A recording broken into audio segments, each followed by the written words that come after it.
to upgrade this offensive line. If you couldn't play, he's getting rid of you. And that's how it should be. That is how it should be. Pack up some of these dudes and get them up out of here. They can't block nobody. They're not doing their job. Pack them up, get them out. Now let's take a look at what my man G. Bush and the boys had to say over on UCSS about that analogy right there tells you everything about where the Cleveland Browns are right now. This isn't a team making careful, calculated moves. This is desperation masked as aggression. Todd Monken just fired offensive tackle Cornelius Lucas after 1 season, brought in Titus Howard from Houston for a 5th-round pick, and he's not done yet. The offensive line that was supposed to protect their franchise quarterback got exposed so badly last year that the entire coaching staff got blown up.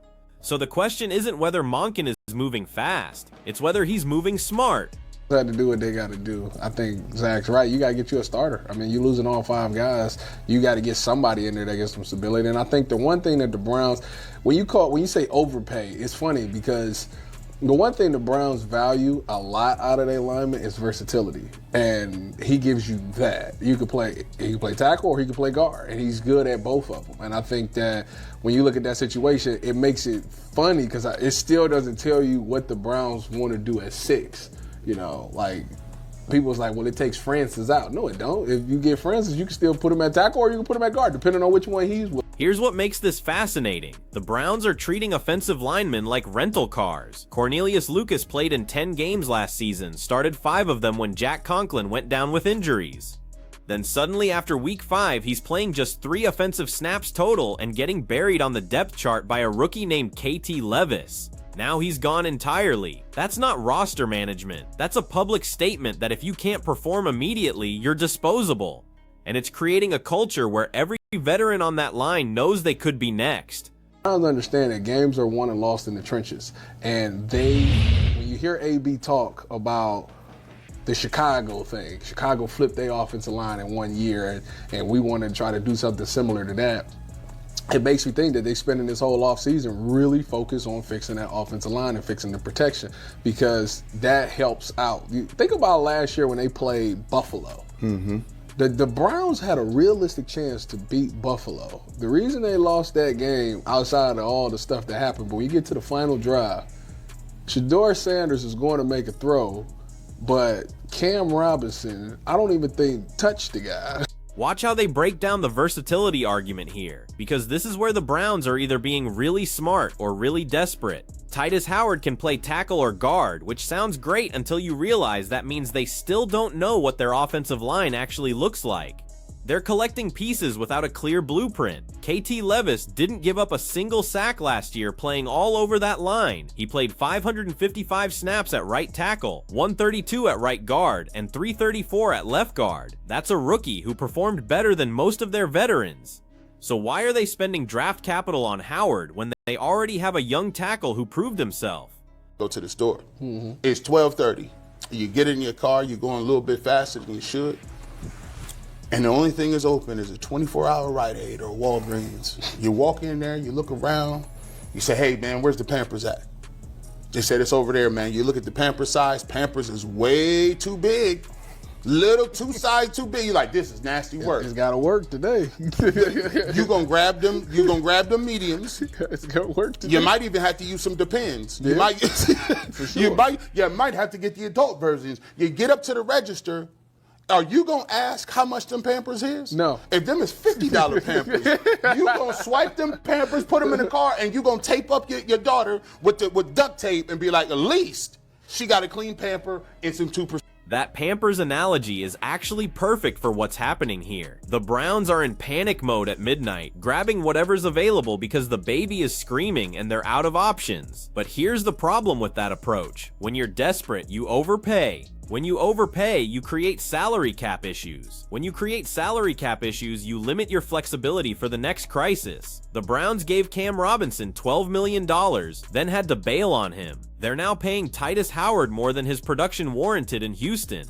This isn't building an offensive line. This is plugging holes with expensive duct tape. Cost, you got to go do what you got to do. Hey, live to fight another day. You can find another bargain somewhere else. But in terms of what the Browns need, they gave a 5th-round pick. They got multiple of them. at least he's better than Livingston. He's better than Cam Robinson. And he can play multiple positions. So even if the evaluation is messed up, push come to shove, put him at guard. Well, KT Levis still would be the starting left tackle if the season started today. Correct. He didn't give up a sack last year? That is correct. And he started every game at right tackle? That is. He played guard No, he and played all over the line last year, but he did not give up a sack. And you know what we did? We cashed him out. Can I, what is that? What's the There you breakdown? go. What's the breakdown on guard tackle game? And this is the critical point that changes everything. Games are won and lost in the trenches. The Browns watched Chicago completely flip their offensive line in 1 year, and suddenly Caleb Williams had time to throw. They watched Buffalo destroy them because Cam Robinson didn't even touch his defender on the final drive. So the strategy makes sense in theory. Protect the quarterback, establish the run, control the line of scrimmage. But there's a massive difference between Chicago's rebuild and what Cleveland is doing. Chicago had a plan. They identified specific players who fit specific roles. Cleveland is collecting versatile linemen and hoping the puzzle pieces somehow fit together. For him, I got snaps. Give me 1 second. I'll pull it I up. think it was more guard. He was playing tackle, and then they traded Cam Robinson, who they gave $12 million to, and that was a bail. So they swapped a rookie from one side to the other, and they. Oh, so we got Cam Robinson from them too. Yes. I got the snap breakdown. Okay. Last year, he played 555 snaps at right tackle, 132 at right guard, and 334 at left guard. Yeah, we're going to take so that. it's about 50-50 as far as guard. So he's more of a left guard. He was better, I think, a right tackle over the course of his career, but last year he played more left guard than he ever had. I think he came in as a guard, moved to tackle, and then came back to guard. He was a tight end in college. He got moved to Titus, tackle. there's one thing I noticed there. When you laid Here's where the quarterback evaluation problem becomes impossible to solve. They're right that you can't assess a quarterback when he's getting demolished before the ball leaves his hands. But the Browns have now cycled through so many offensive line combinations that they don't actually know what works. KT Levis played 3 different positions last year. Titus Howard is coming in to play tackle or guard depending on what they decide. Jack Conklin is recovering from injuries. Cam Robinson is gone. Cornelius Lucas is gone. So even if they fix the offensive line this year, they'll have no continuity, no chemistry, and no established communication. That matters more than individual talent. 15 and a half, he got to play tackle. You know the one thing I noticed when you're laying that out? You're talking about the Miami tackle. You called him Francis because you didn't want to go near having to pronounce that last name. Yeah, Mariaga. Maui Nagoa. Maui Nagoa. Francis Maui Nagoa. Can we just call him the Maui Invitational? We just gonna, Maui Nagoa. Maui, let's go. I gotta remember this. Maui Nagoa. Man, whatever, bro. Look, I'm sorry, bro. Can somebody tell me how to pronounce the guard's name from Penn State? No, I'm trying to find that out. If you go to my laptop right now, you got all these guys open, and sometimes they put on their profile page, there's a button, and they read it to you. Oh, yeah. And so I played it a million times over. Man. The Arizona State tackle. Oh, yeah, that's it. I'm not even going to try to. I said it on the way up here in the car to myself, but I'm not even going to try to say it. The Francis Mauigoa discussion reveals something crucial about the Browns' draft strategy. They're not taking offensive linemen off the board by signing Howard. They're actually creating more confusion about what they're planning to do at pick 6. If they draft Mauigoa from Miami, they could play him at tackle or guard. If they draft the Penn State guard, same situation. They're building a roster where everyone can play multiple positions, which sounds flexible until you realize that means nobody has a defined role. Position flexibility is valuable as a backup plan. As your primary strategy, it's chaos. So let's break down what's actually happening here, because the Browns are selling this as aggressive improvement when it might just be expensive panic. Todd Monken took over as head coach after Kevin Stefanski got fired, and he inherited an offensive line that ranked 23rd in pass protection and 27th in run blocking last season. Those aren't just bad numbers. Those are franchise-destroying numbers when you're trying to develop a young quarterback or justify the massive contract you gave Deshaun Watson. The Cornelius Lucas situation is more revealing than it looks on the surface. He's a 12-year NFL veteran who's been a fill-in starter his entire career. The Browns signed him knowing exactly what he was, a capable backup who could step in during injuries. Then Jack Conklin went down. Lucas started 5 games, and by week 5, the coaching staff had seen enough. He played 3 total offensive snaps after that. 3. For a veteran lineman, that's not a benching, that's a message. The Browns were telling him and everyone else that they'd rather play a rookie or run special teams packages than put him on the field. Now here's what makes the Titus Howard trade interesting. Houston gave him up for just a 5th-round pick. That's nothing for a starting caliber tackle in today's NFL. So either the Browns got an incredible bargain, or Houston knows something Cleveland hasn't figured out yet. Howard started games for the Texans last year and showed versatility, but versatility without excellence is just mediocrity at multiple positions. The Texans improved dramatically last season with CJ Stroud, made the playoffs, and still decided Howard wasn't part of their future. That should concern Cleveland. The comparison to Chicago's offensive line rebuild is instructive because it shows what the Browns are trying to replicate and why they're probably going to fail. Chicago identified their problems, brought in Ryan Poles as general manager who specialized in line construction, and systematically upgraded every position. They knew exactly which players fit which schemes, they had continuity in coaching, they gave Caleb Williams time to develop. Cleveland is doing the opposite. They fired their head coach mid-crisis, promoted the offensive coordinator, and now that offensive coordinator is frantically assembling linemen like he's building with spare parts. KT Levis is the most interesting player in this entire situation. He's a rookie who played 1,021 total snaps last year across 3 different positions and didn't give up a single sack. Read that again. A rookie offensive lineman in the NFL played over 1,000 snaps and didn't allow a sack. That's not just good, that's exceptional. That's the kind of performance that should make him untouchable in your lineup. Instead, the Browns are bringing in Titus Howard to potentially take his spot, or move him to a different position, or create competition that might disrupt his development. It makes no sense unless you understand that Monken isn't building for the future. He's trying to save his job right now. The salary cap implications are going to haunt this team. They gave Deshaun Watson the biggest guaranteed contract in NFL history, and he's been injured or ineffective. They paid Cam Robinson $12 million and bailed after 1 season. They're now paying Titus Howard more than Houston thought he was worth. They still owe Jack Conklin money while he recovers from injuries, and they're about to use a top 10 draft pick on another offensive lineman. That's not sustainable roster construction. That's mortgaging the future to fix the present. Here's the quarterback evaluation problem that nobody's talking about.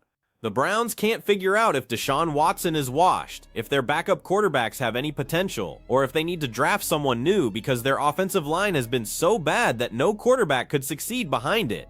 But now they're fixing the offensive line with so many new pieces that even if the quarterback plays well, they won't know if it's because he's actually good or because the line finally got competent. They've created a situation where they can't evaluate anything accurately. The Browns are also ignoring the chemistry factor that makes offensive lines work. It's not 5 individual players, it's a unit that has to communicate pre-snap, adjust to blitzes in real time, and work together on combo blocks. When you're constantly rotating players and changing positions, you never develop that chemistry. KT Levis played right tackle, right guard, and left guard last year. Where's he playing this year? Nobody knows. How is he supposed to build chemistry with the guards next to him if he might be playing guard himself? How is Titus Howard supposed to develop timing with the center if he doesn't know whether he's playing tackle or guard? The desperation is most obvious when you look at the timeline.